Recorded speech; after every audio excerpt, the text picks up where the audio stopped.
گواہی دیتا ہوں کہ ابو بکر، عمر، عثمان، عائشہ، حفصہ یہ جہنمی ہے، جبکہ صحابہ کو کافر کہنے سے آدمی کافر نہیں ہوتا۔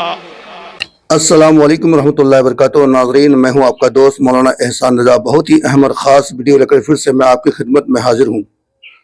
حضرت ابو بکر صدیق، حضرت عمر فاروق اعظم، حضرت عثمان غنی، حضرت عائشہ صدیقہ رضی اللہ تعالی عنہا، حضرت حفصہ رضی اللہ تعالی عنہا، یہ پانچوں کے پانچ جہنم جائیں گے، میں یہ گواہی دیتا ہوں۔ یقیناً یہ جملہ سن کر کسی بھی مسلمان کو اچھا نہیں لگے گا، خود مجھے ٹھیک نہیں لگ رہا ہے یہ لفظ بولتے ہوئے، یہ جملہ بولتے ہوئے، لیکن حقیقت یہی ہے، سچ یہی ہے جو آج میں آپ کو اس ویڈیو کے ذریعے دکھانے اور سنانے والا ہوں۔ بعض لوگ کبھی کبھی کہتے ہیں کہ تم لوگ آپس میں کیا سنی بریلوی کرتے رہتے ہو، سیاہ سنی کرتے رہتے ہو، دیوبندی اہل حدیث کرتے رہتے ہو، سب لوگ آپس میں مل جل کر رہو۔ ہم بھی یہ چاہتے ہیں کہ سارے مسلمان آپس میں مل جل کے رہیں، لیکن جس صحابی کے بارے اللہ کے نبی نے یہ فرمایا ہو کہ اس روئے زمین میں انبیاء کے بعد اگر کسی کا مقام سب سے بلند و بالا ہے تو ابو بکر صدیق ہے، جس عمر فاروق اعظم کے بارے میں اللہ کے نبی نے یہ فرمایا ہو کہ آسمان کے تاروں سے بھی جن کی زیادہ نیکیاں ہیں وہ حضرت عائشہ صدیقہ رضی اللہ تعالی عنہ جو جنت میں حضور کے ساتھ رہیں گی۔ اب ان لوگوں کے بارے اگر کوئی شخص یہ کہے کہ میں گواہی دیتا ہوں کہ یہ سارے کے سارے جہنم جائیں گے، آپس میں اتحاد کیسے ہو سکتا ہے؟ بھائی چارگی کیسے ہو سکتی ہے؟ ہم تو یہ کبھی نہیں مانیں گے کہ عمر فاروق اعظم، ابو بکر صدیق یہ سب کے سب جہنم جائیں گے، استغفر اللہ۔ لیکن دوستو، کلمہ پڑھنے والے لوگ، قرآن پڑھنے والے لوگ، نبی اکرم حضرت محمد صلی اللہ علیہ وسلم کو آخری نبی ماننے والے لوگ اس طرح کا جملہ کہہ رہے ہیں۔ بہت ہی اہم ویڈیو ہونے والی ہے، یہ دیکھنا، سننا، سمجھنا آپ کو بہت ضروری ہے، کیونکہ آج اگر آپ یہ سوچتے ہیں کہ بھائی چارگی کیوں نہیں ہوتی، آپس میں یہ لوگ اتحاد کیوں نہیں کر لیتے، آپس میں سب مل جل کے کیوں نہیں رہتے، بس اس کی یہی وجہ ہے کہ ہم لوگ آپس میں اتحاد نہیں ہو پاتے ہیں، مل جل کے نہیں رہ پاتے ہیں۔ تو آخر کن لوگوں نے اس طرح کا جملہ استعمال کیا ہے صحابہ کرام کے بارے؟ چلیے ویڈیو کو ہم سے مل کے دیکھتے ہیں۔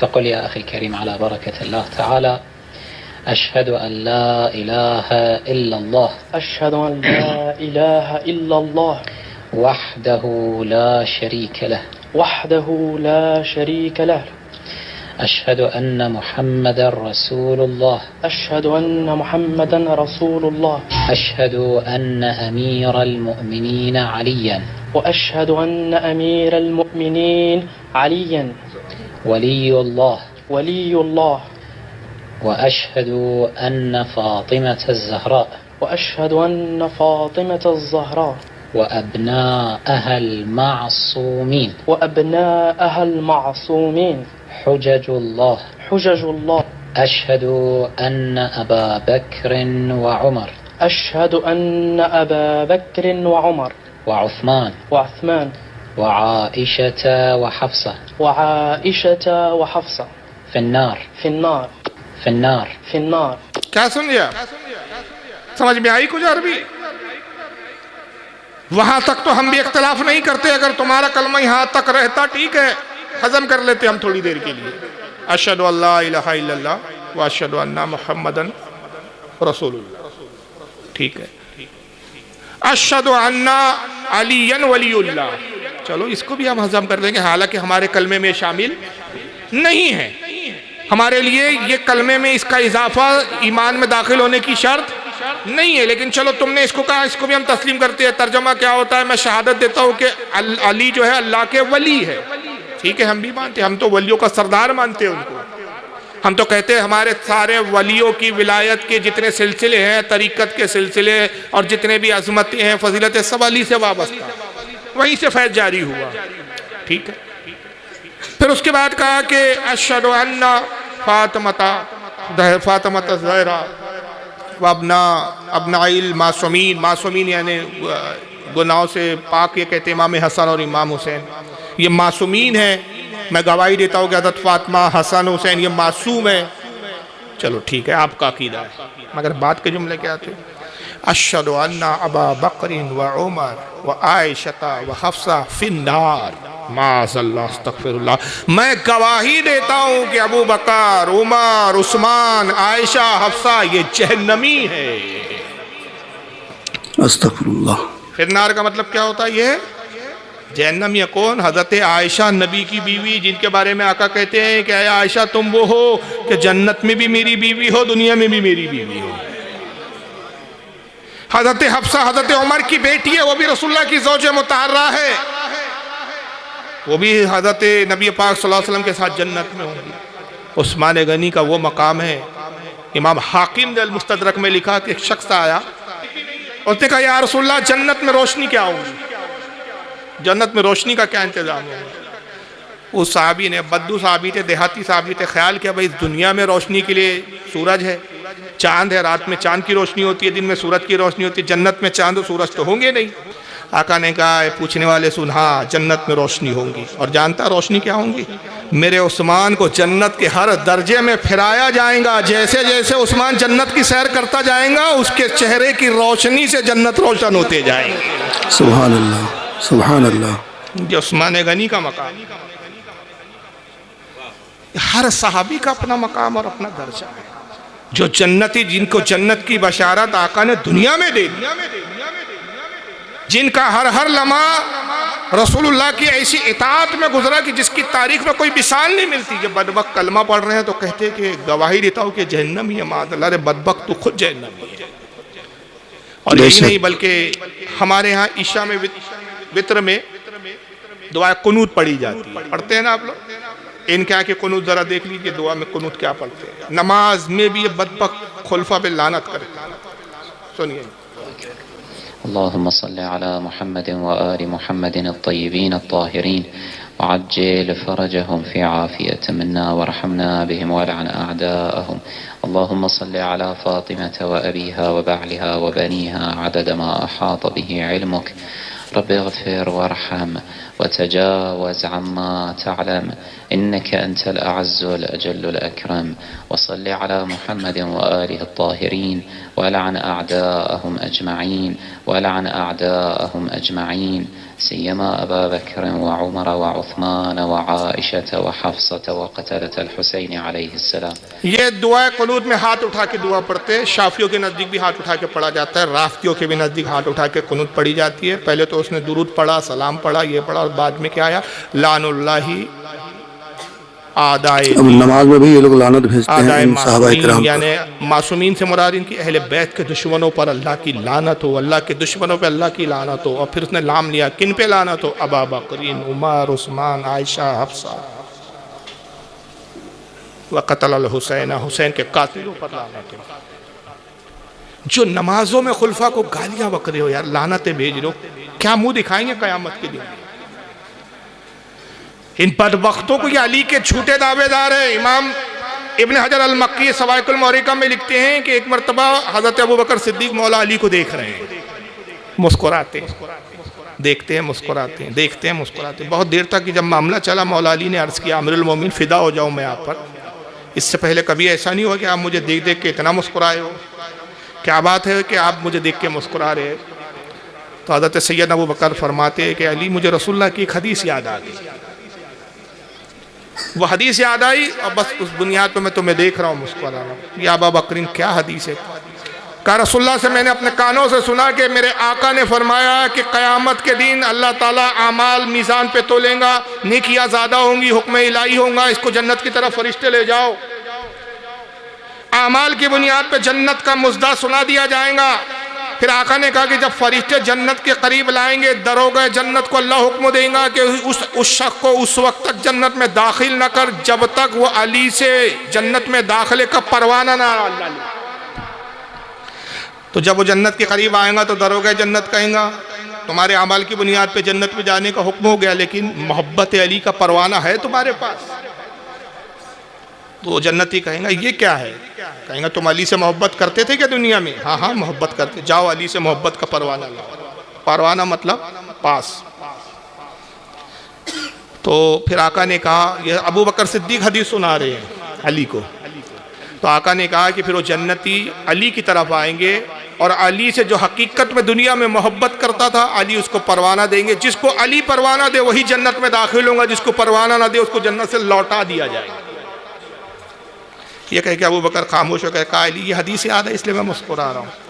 مولا علی عرض کرتے اے ابو بکر امیر المومنین، یا تو اس کے بعد کی آپ حدیث جانتے نہیں یا عاجزی میں آپ اس کو چھپا رہے ہیں، عاجزی انکساری کر رہے ہیں. کہا علی آپ کہہ دیں میں کیوں کہوں. کہا یہ حدیث میں نے بھی سنی مگر ابو بکر آپ نے پوری حدیث بیان نہیں کی، یا تو آپ عاجزی کر رہے ہیں یا اس کے بعد کی حدیث آپ شاید نہیں جانتے.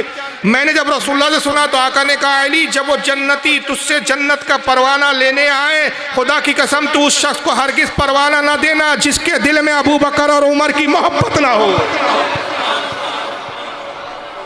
اور میں نے رسول سے عہد کیا یا رسول اللہ اسے میں ہرگز جنت کا پروانہ نہیں دوں گا جس کے دل میں رائی کے دانے کے برابر بھی ابو بکر و عمر سے بغض ہوگا. سوچے کہ اس معاملے میں صرف شیعہ ہے، دیوبندی بھی اس سے کچھ پیچھے نہیں. ذرا ادھر آئیے، ان کو دیکھ لیجئے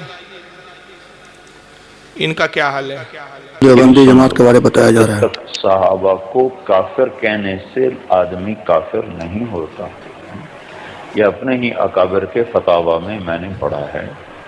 ایک آدمی کہتا ہے سارے صحابہ کافر تھے، اس پر اس کے کفر کا فتویٰ نہیں آئے.